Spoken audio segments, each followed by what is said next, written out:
Hermanos y hermanas del ciberespacio, sean bienvenidos a otro miércoles de video de platicar cómo está el mundo allá afuera para entender cómo está el mundo aquí adentro. El día de hoy tengo preparado un tema que, a decir verdad, fue un tanto difícil de estructurar porque creo que es un tema muy tabú aún socialmente, muy difícil de compartir con nuestros círculos cercanos, pero que todos tenemos la necesidad de dialogarlo y de entenderlo porque al final es algo con lo que todos nos vamos a enfrentar algún día. Entonces, el día de hoy el tema va a girar en torno a la muerte, en torno al amor a la vida, el amor a la muerte, y tomando un poquito a Eric Fromm, lo que sería la biofilia, entendido como amor a la vida, y la necrofilia, entendido como el amor a la muerte. Vamos a hablarlo primero en el plano social, en cómo afectan estas dos cosas desde lo macro, en nuestro entorno, en las naciones, en la edad como la tenemos concebida, como vivimos en ella, y más adelante lo vamos a simplificar un poquito ya guiado hacia el duelo, hacia la muerte en sí, la forma en cómo nosotros nos enfrentamos a la muerte, qué ideas y conceptos tenemos de ella y cómo trabajar y trabajarnos mental y emocionalmente a lo que es la única certeza que tenemos en la vida. Entonces, vamos a comenzar entendiendo que vivimos actualmente en una sociedad necrófila, en una sociedad que ama la muerte. Necrofilia no la vamos a entender, es un concepto que vamos a estar utilizando y no lo vamos a entender en el sentido de una pulsión sexual o una atracción sexual. Eso es solo una de los resultantes del amor a la muerte. Pero la necrofilia no necesariamente incluye la parte sexual o la sexualización, como se entendería como tener relaciones sexuales con cadáveres. La necrofilia entendida desde este plano es el amor a la muerte. Entonces, partiendo de este punto, hemos hablado ya a lo largo de estos videos, este es el video número 10, lo cual me hace muy feliz. Hemos hablado ya de cómo el amor es lo único que nos va a ayudar a dar sentido a nuestra vida, a dar sentido a nuestro plan de vida, a nuestro proyecto de vida, a cómo nos relacionamos con nosotros mismos, con los otros y en comunidad. Y el eje que tenemos aquí es que en la idea de la dualidad de la vida y la muerte, Thanatos y Eros, entendiendo Thanatos como el instinto a la muerte y Eros como el impulso a la vida. Es una batalla constante que tenemos dentro de nosotros mismos. Freud lo habló como la pulsión de la muerte, como esta parte nuestra interna que nos llama, pero no es la misma idea de la necrofilia. La pulsión de la que habla Freud con respecto a la pulsión de la muerte sería una parte benigna de la cuestión de la necrofilia. La necrofilia es completamente la parte maligna en el ser y maligna ya cuando se escala a un nivel social que nos ha llevado a la actualidad, que es la sociedad necrófila en la que vivimos, la sociedad que ama a la muerte. La vida, en el lado del impulso de la vida, es incierta. La vida no es algo que podamos controlar. La vida nos, nos puede inclinar a un instinto necrófilo en tanto que queramos controlarla. Si nosotros buscamos controlar la vida, inevitablemente nos vamos a estar acercando al lado de la muerte. No somos 100% necrófilos y no somos 100% biófilos. Los seres humanos estamos en esa batalla constante y tenemos eh, rasgos que nos acercan a la necrofilia y rasgos que nos acercan a la biofilia. Depende de nuestro entorno, depende de nuestra crianza, depende de nuestros padres y depende de qué tanto nutrimos cada lado al crecer. La desventaja del lado necrófilo, del lado que ama la muerte, es que cuando lo alimentamos más, termina matando el lado biófilo, termina generando situaciones que nos acerquen a la culpa y al resentimiento, que están completamente en el lado de amor a la muerte y que solo generan violencia después. La violencia está del lado del amor a la muerte. El amor a la vida lo vamos a entender como el lado creador, lo que nos conecta con la vida, lo que nos conecta con nosotros, lo que nos conecta con crear, la capacidad que tenemos de trascender nuestra vida humana a partir de ser capaces de crear y de unir, crear vínculos, crear lazos. Yo recomiendo mucho cuando hay etapas difíciles o etapas de desencuentro con nosotros mismos, el acercamiento a las artes, el crear siempre, siempre nos va a guiar a este lado biófilo que todos tenemos y que nacimos con él. Spinoza decía, todas las cosas en cuanto son, se esfuerzan por persistir en ser, por persistir en su ser. ¿Qué nos dice esto? Que una vez que somos y desde que nacemos tenemos un instinto biológico, eros, que es el impulso de vida, el impulso de preservar la vida. Lo vemos en los animalitos, lo vemos en los perros, que cuando están en peligro luchan y luchan y luchan hasta el final por sobrevivir. Ese es el impulso de vida que todos tenemos. Entonces, todos tenemos ambos en tanto alimentemos a uno o alimentemos a otro. ¿Qué fue lo que pasó a nivel social? A nivel social y en el mundo que estamos viviendo, personas comunes y corrientes, pero que estaban más inclinados al lado necrófilo, al lado de la violencia, de la sed de sangre, de la búsqueda de venganza o la búsqueda de una compensación, de no sentirse lo suficientemente pertenecedores. Durkheim habla del sentido de pertenencia, por ejemplo, en el ensayo sobre el suicidio. En ese ensayo se, se habla anom, de la anomia, la falta de pertenencia, y lo que la falta de pertenencia puede generar en el hombre en, como ser social, como persona dentro de un entorno social. Más adelante vamos a hablar de eso. Entonces, eh, cuando no nos sentimos pertenecientes, cuando no nos sentimos alienados, cosa que empieza desde pequeños y empieza en casa, nos vamos inclinando hacia el lado del amor a la muerte. Hubo personas a lo largo de la historia, Hitler podría ser un ejemplo, um, que se dieron cuenta que el amor a la muerte, acomodado de cierta manera, podría significar dominación, podía significar poder, podía significar control. El miedo a la muerte es un gran motivante social. El miedo es el contrario del amor es el miedo. Y el miedo logra dominar a partir de diferentes discursos. Hay discursos de guerra en los que la gente se convence a los soldados de ir a pelear y a la gente de mandar a sus hijos a las guerras a partir de decirles que hay un enemigo latente que amenaza con su libertad, que amenaza con quitarle sus riquezas, que amenaza con quitarle su poder, que amenaza con quitarles la autonomía.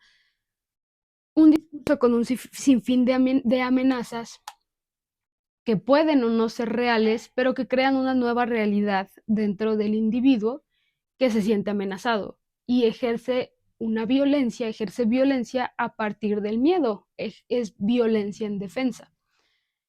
Entonces, ahí es donde la violencia se vuelve ambigua, donde la violencia se vuelve complicada cuando está detrás de un discurso nacionalista, cuando está detrás de un discurso de defensa. Am, por ejemplo, en Estados Unidos es muy común que si alguien invade tu propiedad privada, tú puedes, por defender tu propiedad ante un robo o cualquier cosa, tú puedes disparar al invasor. Entonces, no importa si el invasor es un niño que se le fue el balón, con el miedo que ya tiene el estadounidense, que ha sido cultivado en una cultura del miedo a te quieren robar, te quieren matar, te quieren quitar tu libertad, te quieren quitar esto, te quieren quitar todo esto, genera una psicosis en la persona dentro de la casa que solo sale con un rifle y dispara. Solo ve a un niño de color o un niño de una raza diferente y piensa que lo villaniza, piensa que es alguien que viene a afectarlo directamente.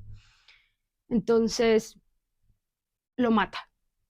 Lo mata y en el discurso social, en el discurso popular, se habla de un hombre blanco defendiendo sus intereses y defendiendo su propiedad privada y se aplaude e incluso se habla del trauma que vivió el pobre hombre al tener que matar a alguien en defensa de su propiedad.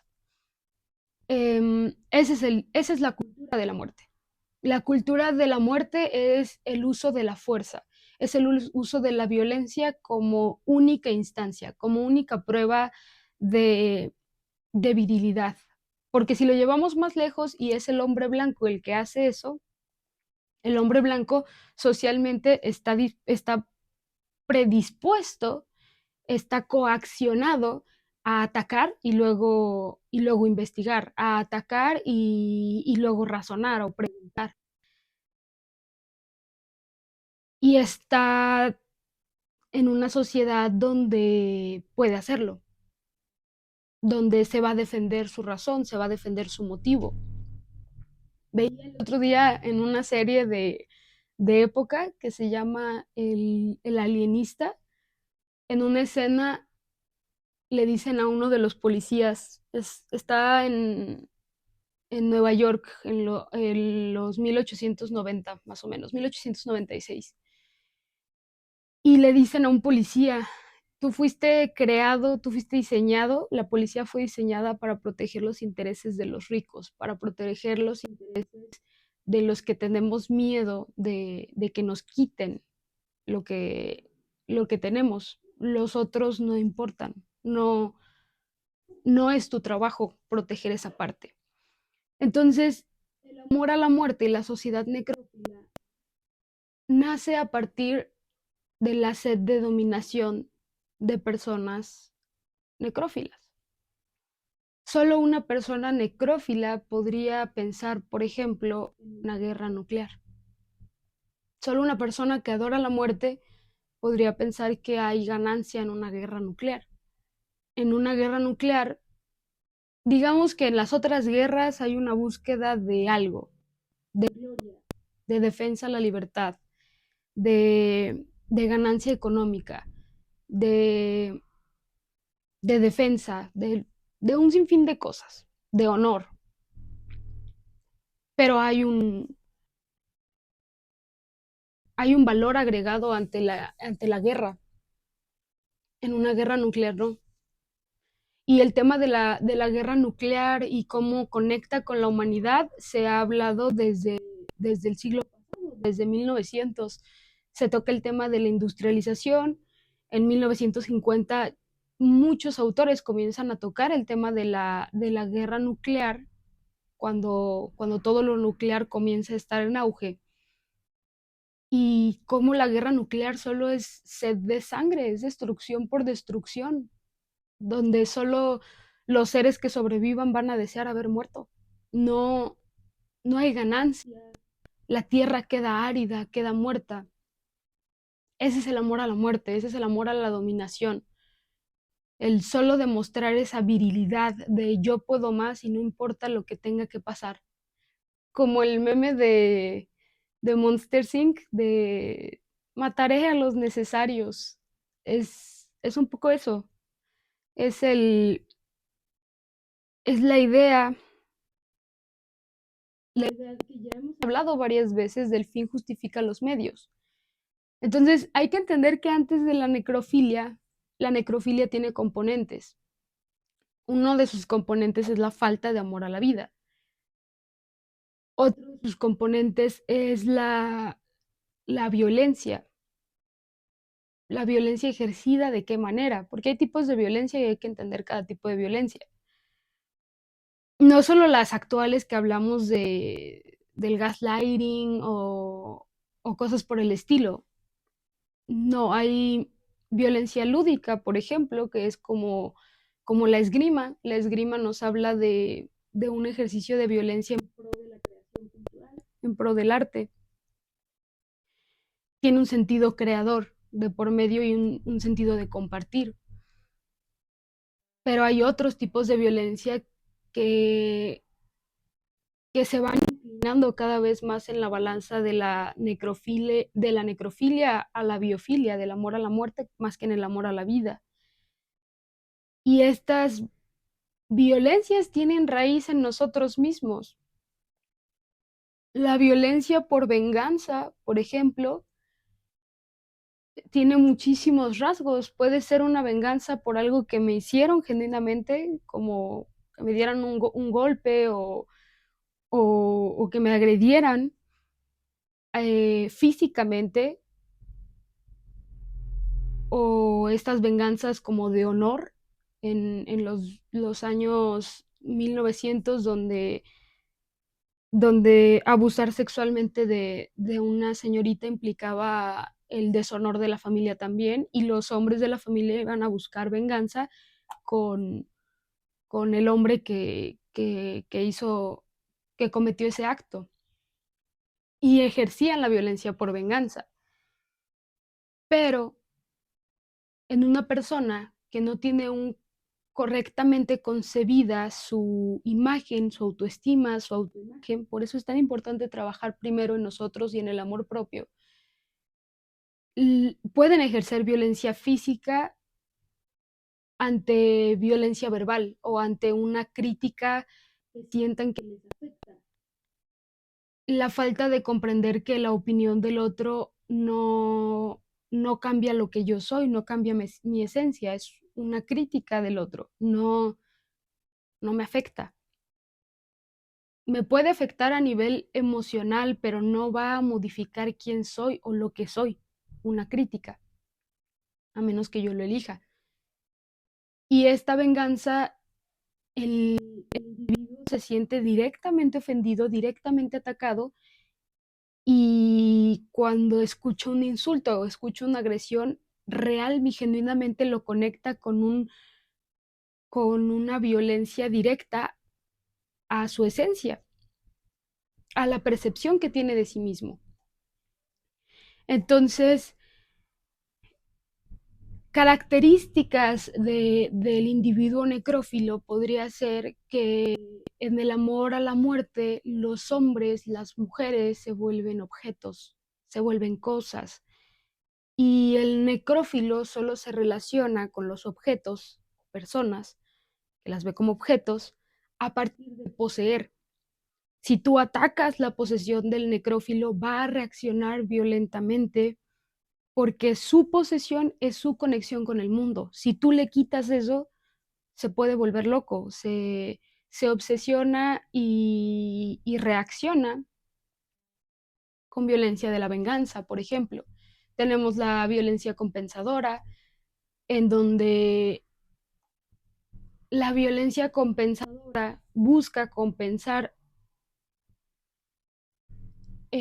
la problemática primaria e históricamente más dialogada por grandes pensadores, que es la trascendencia del hombre, la trascendencia del ser humano en el mundo. El famoso siembra un libro, ten un hijo, siembra un libro, siembra un árbol, escribe un libro o ten un hijo. Y en esa idea son ideas creadoras, crear vida, crear literatura, crear vida de nuevo en el árbol, pero van del lado biofílico, del lado de crear, de unir, de, de unir la tierra con la semilla, de unir el óvulo y el espermatozoide, de unir al escritor y unir al lector en una conexión única. Es biofílico, la creación es biofílica, viene del amor a la vida.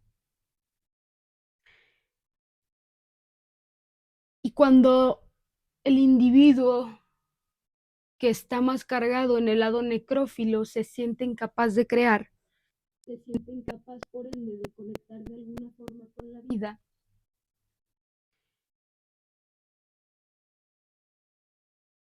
destruye, destruye como alternativa a construir, porque entonces mi forma de trascender la vida, de ser más que la vida misma,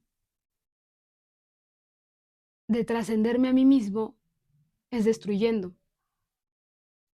Si no puedo crear vida, puedo destruirla.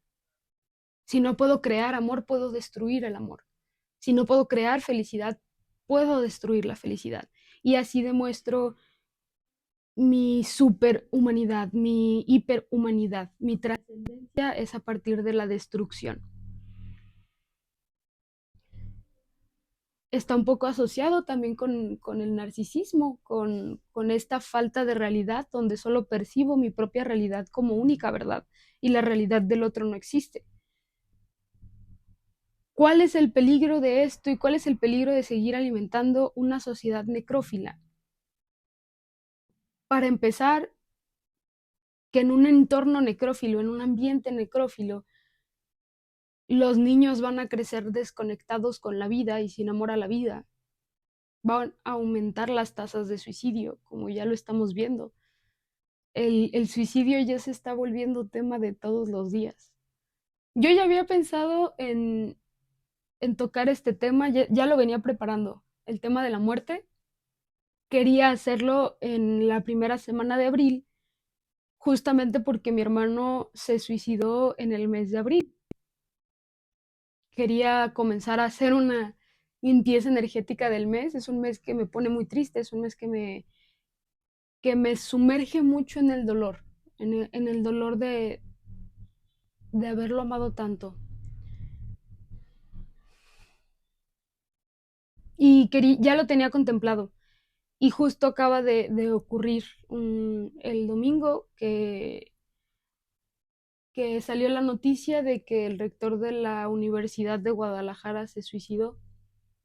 Y desde que yo abrí el canal, uno de los temas más importantes que yo venía tratando era la cuestión del suicidio y del aumento de hombres y mujeres que se suicidan.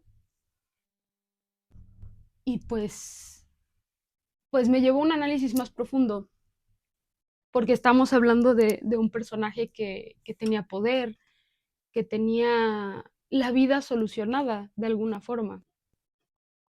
Hay un tabú alrededor de la muerte y hay un tabú más grande alrededor del suicidio, porque el suicidio puede tener diferentes causas, pero para mí el suicidio es una enfermedad social. Yo creo que por eso me dolió y no me dolió, sí me dolió, no, pero no es la palabra. Creo que por eso me impactó y me afectó de una manera especial que la muerte de mi hermano fuera por suicidio, porque es una enfermedad que se gesta en el entorno.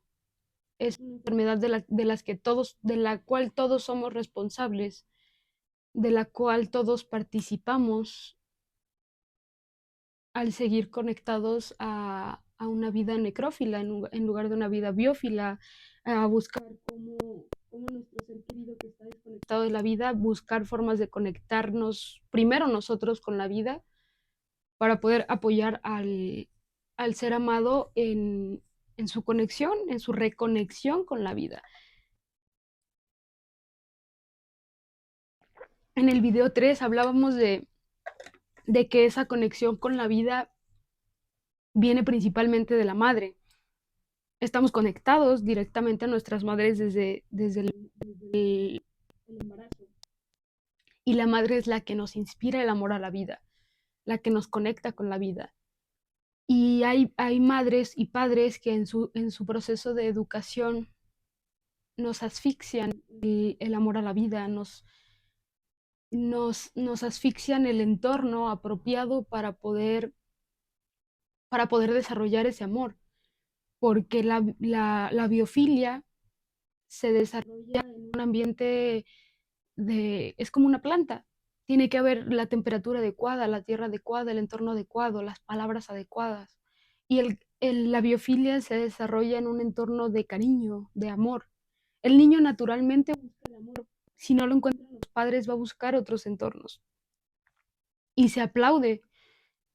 En mis etapas formativas yo busqué lo que no emocionalmente no lograba satisfacer en mi casa, lo busqué en otros lados. Busqué figuras maternas y paternas en otros espacios que me brindaran lo que yo necesitaba nutrir espiritual y emocionalmente en ese momento para seguir con mi crecimiento. Pero algo dentro de mí me decía que sin amor no se puede vivir.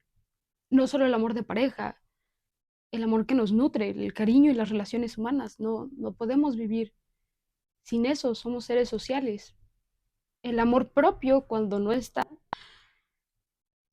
en el proceso de aprenderse, se aprende observando a personas que se aman y saben amar. Por eso es tan importante acercarnos a espacios donde seamos amados, donde no seamos violentados, donde se nos trate con respeto. El amor a la vida solo se puede entender dentro de la libertad, de la lucha contra la injusticia, am, de la ausencia de amenazas. Cuando uno se siente amenazado en el simple hecho de poder llevar una vida digna, una dignidad humana en su forma de vivir, está asfixiado, se está asfixiando la biofilia natural, el amor a la vida que tenemos naturalmente, y hay una inclinación inevitable, inevitable a la necrofilia, al amor a la muerte. Porque cuando no tenemos lo más básico, que lo hablábamos en el video del niño interior, con la pirámide de Maslow, cuando no tenemos lo más básico satisfecho, no, no podemos vivir en el amor a la vida. Vivimos en el rechazo a la vida porque la vida, vivir se vuelve una lucha constante. No hay armonía, no hay fuerza interior, no hay un sobrevivir, apenas vivir. Entonces, es importante cultivar ese amor a la vida, revisar si nuestros entornos son biófilos o necrófilos y alejarnos de los que sean necrófilos, alejarnos de los que adoren o amen la muerte, de, de una forma en que lo utilicen como método de miedo.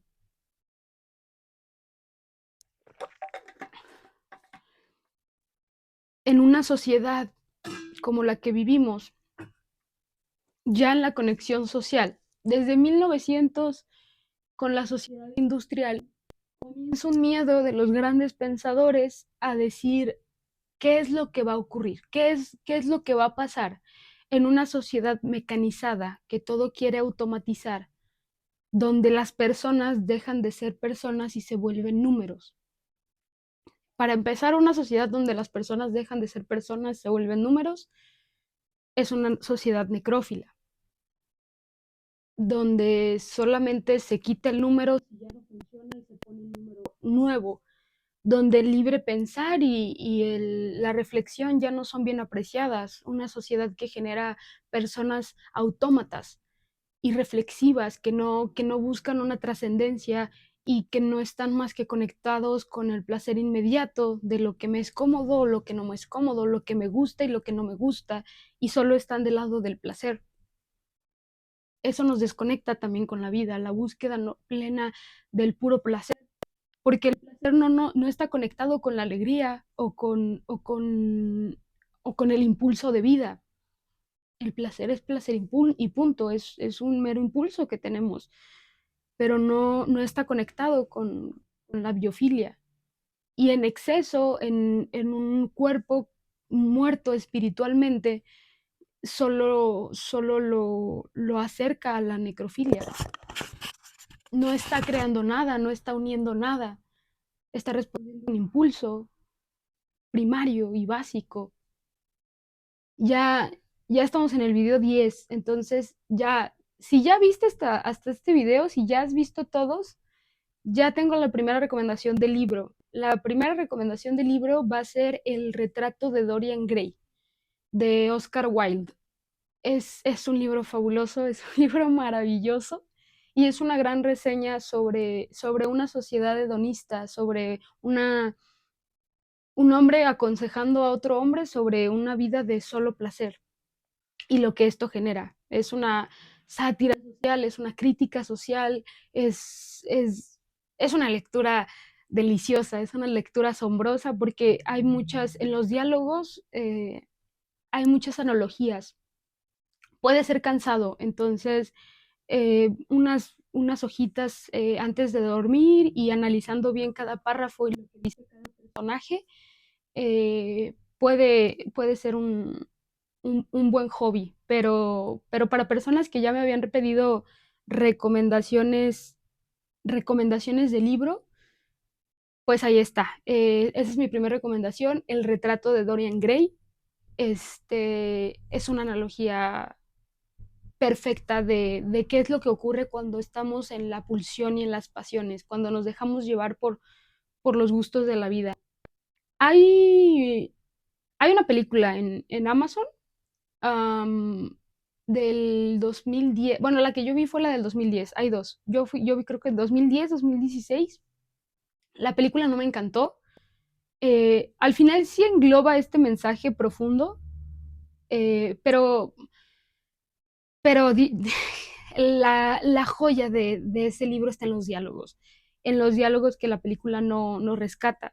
Los primeros, las primeras 20 hojas donde solo están dialogando Lord Henry y Basil son, y que después llega Dorian y se conocen, son una crítica social, una crítica maravillosa a cómo era la sociedad, cómo es.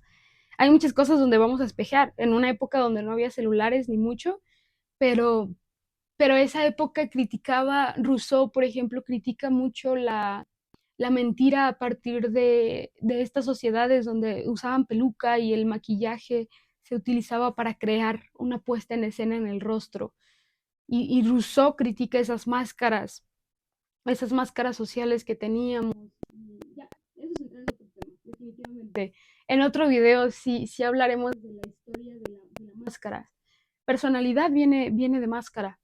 Entonces, haremos un video de la teatralidad de la vida. Hay muchas analogías muy buenas, hay muchos análisis sociales sobre nuestra puesta en escena en el mundo y qué papel y qué rol jugamos.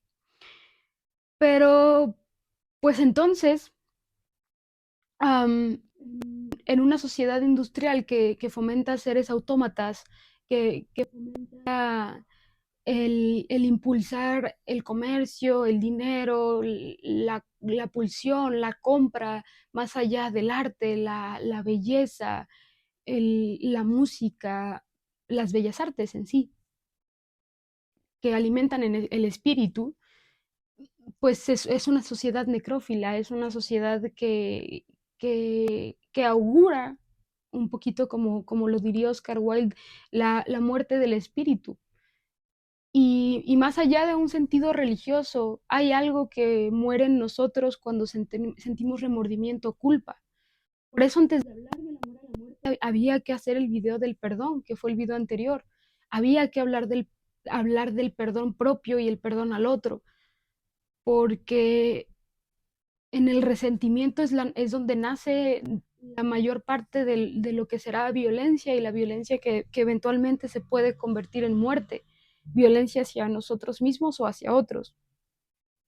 Y al violentarnos nosotros, también le hacemos daño a los otros, a los que nos aman.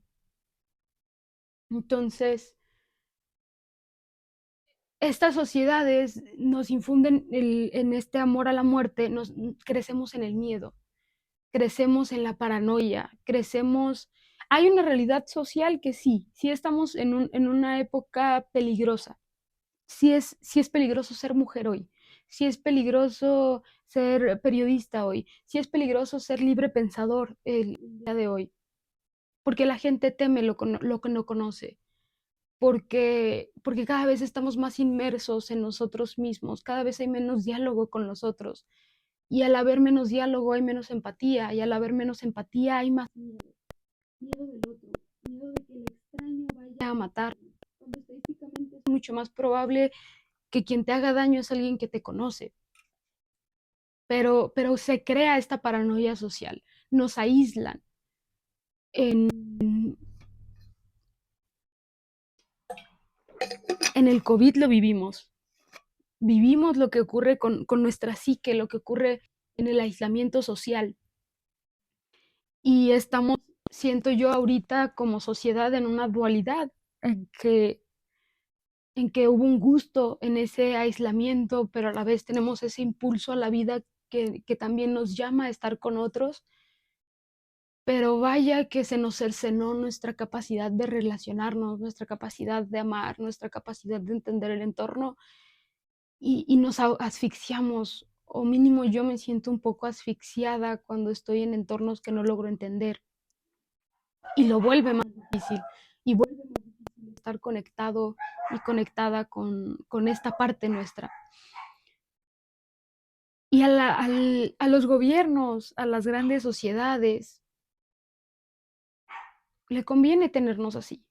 Porque entonces esos vacíos humanos, sociales, los llenamos de forma material, los llenamos con trabajo excesivo, con la obsesión con el dinero. Ahí es donde entra donde vamos a conectar el lado biofílico de la muerte. Porque en nuestro entorno y en la sociedad nos han vendido el lado que nos aterra de la muerte, aprovechándose de dos premisas. La muerte es lo único seguro en la vida y al ver la muerte como un fin a la vida, nos aterramos porque se nos ve amenazado todo lo que hemos hecho, todo lo que hemos formado, todo lo que hemos logrado. Y al no entender correctamente la muerte, al volverla tabú en la sociedad, es mucho más fácil controlarnos a partir de la muerte. Eh, Libres pensadores, Martin Luther King, Gandhi, muchas de esas personas no tenían miedo a la muerte porque tenían la plena conciencia que el cuerpo muere, pero la idea prevalece. Si yo muero mañana, esta idea queda en cada una de las personas que ha visto y ha escuchado es lo que yo tengo para decir. Esta idea intrínseca que yo tengo terca de creer que el amor es la única forma en que podemos salir del agujero social en el que nos encontramos, de la sociedad necrófila en la que estamos viviendo, donde nos han bombardeado de todos lados también. Todo, la violencia ya está en todos lados, ya es un componente de series, ya es un componente de música, ya es un componente de películas, ya es un componente en periódicos, en la televisión. La violencia ya es parte de nuestra vida diaria. Entonces nos supieron acomodar muy bien en todos lados todo esto para vivir en la sociedad del miedo, con el miedo a la muerte. En el lado biófilo, en lugar de pensar la muerte como el resultado del miedo a la vida, porque al final el necrófilo ejerce la muerte porque le tiene miedo a la vida, porque no la entiende. El necrófilo es ordenado, el necrófilo busca la ley, el orden y el castigo. El necrófilo es rígido, es cerrado en las ideas, y es temeroso de alguna modificación en su entorno o en su autopercepción, y por eso ejerce la fuerza para disminuir el riesgo de sentirse amenazado, de sentirse violentado. El necrófilo le fue asfixiado su amor a la vida y crece con miedo a la vida, porque la vida no es controlable, la vida no es predecible, el amor no es predecible, todo lo que compone la vida, que es la salir de la zona de confort, crecer, la búsqueda de la aventura, la búsqueda de la alegría, la búsqueda de la felicidad, no es algo que podamos controlar, no es algo que entre en las normas de la ley y del orden, no en un sentido de política pública, sino en un sentido de que la ley y el hombre es creada, y la ley y el orden es creada por el hombre. La vida misma no lleva, las ramas de un árbol no crecen de la forma en que el que la siembra que quisiera. Las ramas y las raíces crecen como pueden, donde deben, uniendo, buscando más vida, buscando el agua, buscando el sol, buscando conectar con más elementos. El necrófilo teme esto, lo teme con todo su ser y busca matar cualquier signo de vida, busca ejercer fuerza en cualquier signo de vida que salga de lo que conoce, que salga, que entre y con miedo, que lo aterre, todo lo que lo aterra. Recordemos eso, el necrófilo solo se relaciona a partir de poseer. Si se le amenaza su posesión, su pareja o su pertenencia, su vehículo, si se le amenaza, reacciona violentamente, reacciona agresivamente, todo lo ve con la medida de la fuerza y la fuerza la entiende como la capacidad de destruir. Entonces, el necrófilo sufre. El necrófilo sufre en un sinsentido de la vida, porque lo único que le da sentido a la vida es la muerte. Pero el necrófilo no cree en la muerte como un inicio, sino como un fin a algo. Y la biofilia que nace del amor, de la unión y del cariño, ve la muerte como un nuevo inicio. Ya vamos a salir entonces de la sociedad necrófila para entrar a la muerte como ya como un proceso de duelo, a la muerte como al duelo de la muerte como una consecuencia del amor, como una consecuencia de haber amado. Porque será en el correcto entendimiento de la muerte que dejemos de temerla, que dejemos de permitir que su miedo, que el miedo a ella nos controle. La muerte correctamente entendida es una compañera de vida, es una compañera que va a estar siempre y que ocasionalmente va a venir a tocar la puerta. Por eso entonces la muerte no puede ser un final. El final será cuando llegue a nosotros y nos abrace a nosotros, pero la muerte la vamos a ver, dándole la mano a personas que amamos, a amigos, a familia, a un sinfín de personas. En el COVID la muerte vino y se llevó a muchos y no lo hemos superado, no hemos llevado un proceso social con lo traumático que fue el COVID, porque el COVID llevó a su máximo el miedo a la muerte, llevó a su máximo la violencia, eh, llevó a su máximo lo mejor y lo peor de la humanidad y nos frenó mental, física y emocionalmente y no nos hemos recuperado del trauma. Yo perdí a mi hermano en el COVID y ya van a ser 3 años de que inició el COVID. Ya son 3 años de que inició el COVID y no nos hemos recuperado. Entonces, el secreto de la muerte es no dejarla sola, es conectarla con el amor. Cuando la muerte la conectamos, cuando la muerte la conectamos con el amor, se vuelve una celebración a la vida.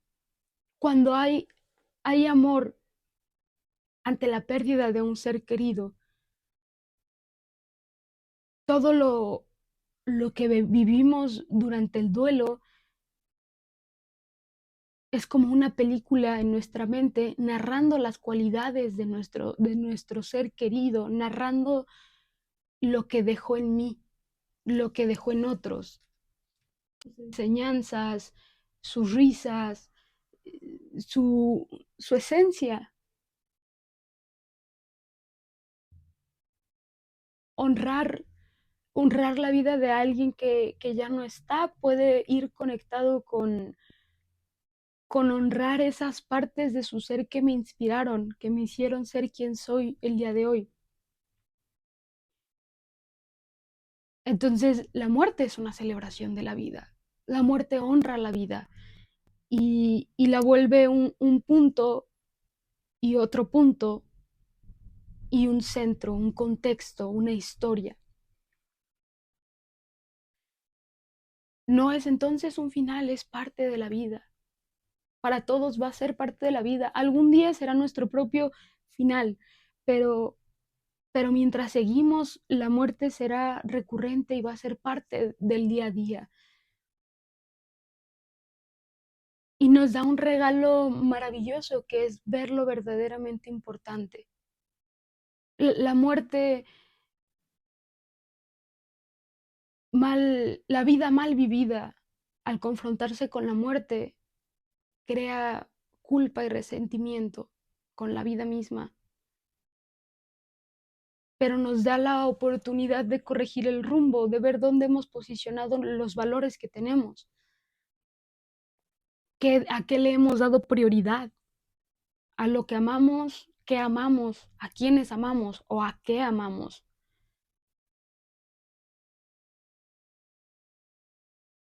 Estamos en una sociedad tan acelerada que donde la muerte nos aterra tanto que hasta queremos acelerarla. No tenemos tiempo para el moribundo, no tenemos tiempo para la agonía, cuando creo que es algo que debería ser sagrado, ese regalo de vida, de momento de reflexión último que tiene el ser humano, no vivirlo en el acelere de un entorno que lleva una urgencia de cerrar y seguir, como mecanizada, esa sociedad mecanizada, industrializada, donde, donde no hay oportunidad para conocer a la muerte cuando ésta se presenta lentamente y en el transcurso de días o de meses, en enfermedades que son un poco más largas, por ejemplo, como el cáncer, como la depresión que termina en suicidio. Médicos nos llegaron a decir que la enfermedad que mi hermano también tenía, una enfermedad necrófila, pocos pacientes la sobreviven, es mortal. Solo no es el mortal que acostumbramos, donde odiamos a un agente externo como la enfermedad o un error humano. El suicidio bien entendido como una enfermedad social, o al menos yo así lo procesé, primero me hizo odiarme a mí misma. No, nunca sentí tanto odio como la primera semana que perdí a mi hermano. Odio a todos, odio a mí, un sentimiento de culpa, de remordimiento de que le fallé. Y en el perdón encontramos esa reconciliación. En el perdón de hice lo que pude con lo que tenía. Entonces ahí la muerte viene a darnos un sentido a la vida. Un sentido a la vida es decir, la culpa me diría yo le fallé, pero hoy elijo en nombre de él, en nombre de mi hermano, no fallarte a ti, no fallarme a mí, en la búsqueda de una vida bien vivida con amor a la vida.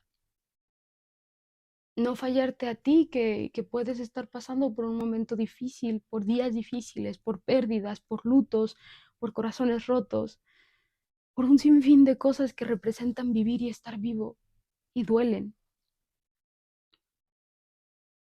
Hay que tener un correcto entendimiento del dolor. un entendimiento saludable.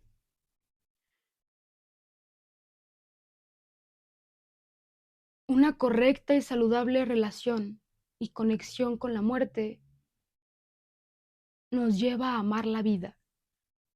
Estas frases que nos decían, nos dicen de no tienes la vida comprada, o si murieras mañana, ¿qué harías hoy?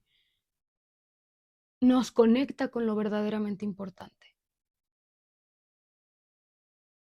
Que al final lo verdaderamente importante, al menos para mí, es amar y ser amada. Es el correcto compartir del amor con la gente que tengo en mi entorno. Eso dota de sentido a mi vida. Eso le da sentido a mi vida. Entonces, ¿cuál sería la cura contra el suicidio? La conexión social, el compartir con el otro, el salir de las redes sociales y realmente conectar. A mí, por ejemplo, casi no me gusta hablar por WhatsApp y eso no hace que extrañe menos a mis amigos, pero disfruto mucho al verlos, aunque sea una hora y cada ciertos meses, ahora por cómo es la vida de acelerada o que ya no viven aquí ni siquiera cerca de mí, pero disfruto mucho cuando los veo, disfruto mucho de compartir.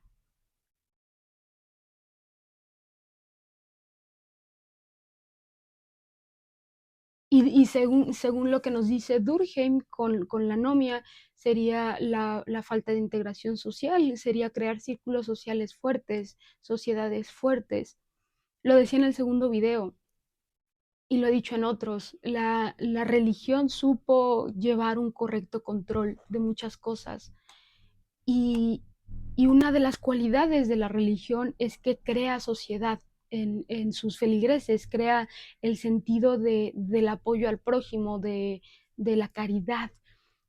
Y, y eso es un instinto de supervivencia. Cualquier religión lo entiende y por eso muchísimas religiones lo motivan, la convivencia con el otro, porque es la única forma que podemos evitar que la mente y el alma enfermen, el espíritu enferme. Una sociedad provista de normas, de valores, que desgraciadamente la hiperconectividad, la sociedad de la transparencia, la sociedad narcisista, la sociedad industrial, la sociedad capitalista, como lo quieras llamar, la sociedad en la que vivimos actualmente en Occidente, nos lo está quitando, nos está debilitando. Sin Tsun San estaría orgulloso de cómo nos han dividido para vencer. No solo a un nivel político, a un nivel social. La guerra nuclear solo es el resultado de eso. No, no hay nada, no hay pérdida en destruir todo, en presionar un botón y que todo sea solo destrucción, donde ya no hay propósito, donde ya no hay búsqueda de territorio, de honor, de justicia o de libertad, solo es la búsqueda de la destrucción. Entonces, hay que crear las condiciones apropiadas para la biofilia, hay que crear las condiciones apropiadas para el amor a la vida,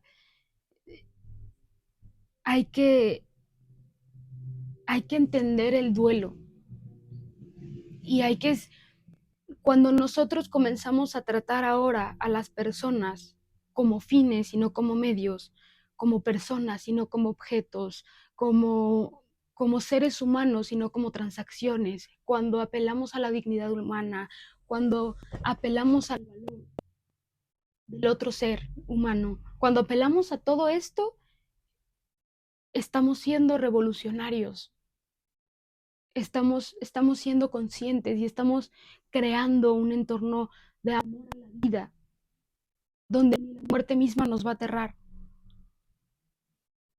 porque entendemos que somos más que nuestra muerte, somos más que el cuerpo, somos la idea que nos deja el ser que se va, las ideas, las risas, las memorias, todo lo que queda en nuestra mente después del duelo, quitando el dolor y el remordimiento. Y si hay dolor y remordimiento, perfecta oportunidad para reiniciar, para reiniciar con lo verdaderamente importante, con lo que realmente te va a conectar con los otros, con tus seres queridos. Todo lo demás va a desaparecer. Yo conozco historias de cuánto dinero llegaron a hacer mis abuelos. Ya no está ni el dinero ni mis abuelos. Se acabaron casas, se acabaron carros, se acabaron propiedades, en placeres, en alcohol, en deseos, en violencia. No queda nada. ¿Qué me queda? ¿Qué queda? ¿Qué nos queda en la familia? Los recuerdos de ellos. Nos queda el arroz con pollo que me preparaba mi abuela para demostrarme cariño en mis cumpleaños, el cómo nos tronaba los dedos, mi abuelo y nos agarraba y hacía cosquillas en los pies de niños, el olor de su perfume, la transmisión del amor de mi abuela a través de su cocina, am, su escucha y su consejo.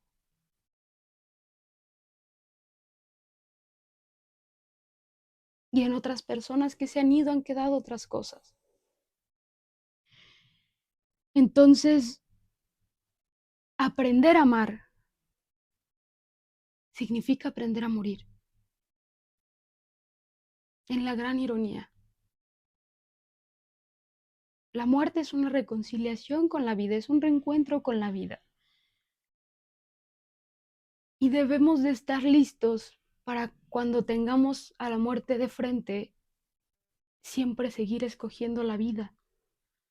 Hay que saber entender que amar significa también sumergirnos en el duelo, sumergirnos en el dolor que nos va a evocar. Tenemos miedo de que el dolor nos vaya a sobrellevar, sea más fuerte que nosotros y nos vayamos a perder. Cuando estemos al fondo es donde vamos a elegir la vida, donde vamos a aprender a morir con el otro cuando se va y a seguirlo amando.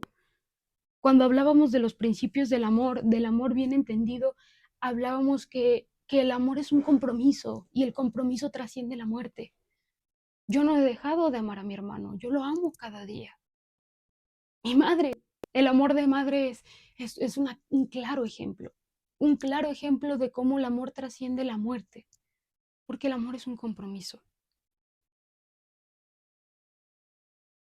Es un compromiso con la vida, es un compromiso de que vas a vivir en mí cuando ya no te pueda ver. Y el duelo es esa expresión del compromiso. No hay vergüenza en vivir el duelo. Yo incluso a veces cuando publico cosas de mi hermano en redes sociales, siento una especie de vergüenza. No debería haber vergüenza en la expresión del amor, pero siento una especie de vergüenza de decir, a lo mejor la gente ya está harta de ver esto. Luego digo, pues que no lo vean, o que lo quiten, o que no me sigan, porque hoy mi amor a mi hermano quiere hablar. Hoy está quemando, porque el duelo es un fuego, un calor abrasador, como el ave fénix. Los que han visto Harry Potter, cuando el ave fénix se consume, se quema y renace de ceniza. Es una excelente analogía de la muerte y de lo que representa. La muerte es la nueva vida. Hay una analogía que leí que cuando salimos del útero, el útero es una tumba también.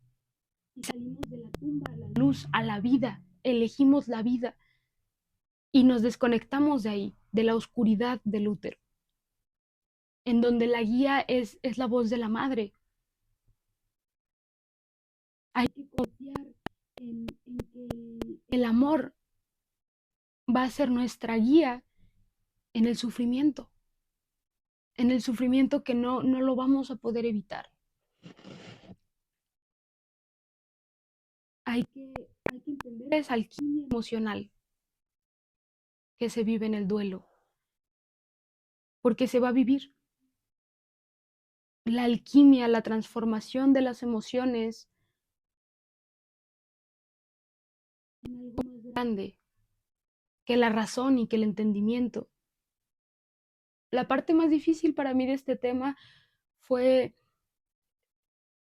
el no entender y luego entender que entendiendo no me iba a quitar dolor. Solo el saber sentirlo, el aprender a sentirlo, me iba a permitir navegar en él.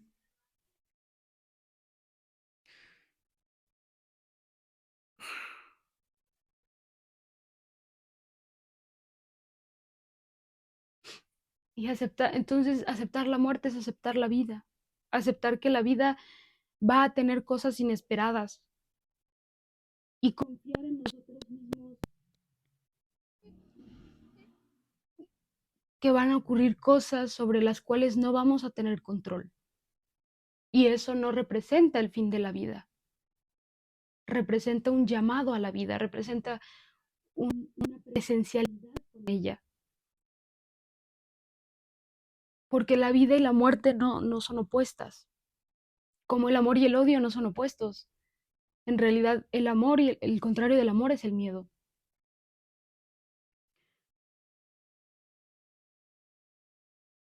Aprender a amar significa aprender a morir. Creo que esa sería la frase que podría resumir todo. Hay que perder la vergüenza del duelo. Hay que darle tiempo a la muerte y hay que dejar de acelerarla. Hay que dejar de presionarnos y de presionar a los que amamos solo porque nos es incómodo o no nos es fácil. La muerte siempre nos va a sacar de la zona de confort. Y para quien no puede, no esté acostumbrado o para quien se relacione desde un lugar equivocado con otros seres humanos, se va a sentir amenazado y va a reaccionar de forma agresiva ante la muerte. Pero la muerte nos abraza la vida y el duelo es la última prueba de que hubo amor. El sufrimiento que queda no se puede acelerar tampoco. Tendrá un proceso, no. Hay religiones donde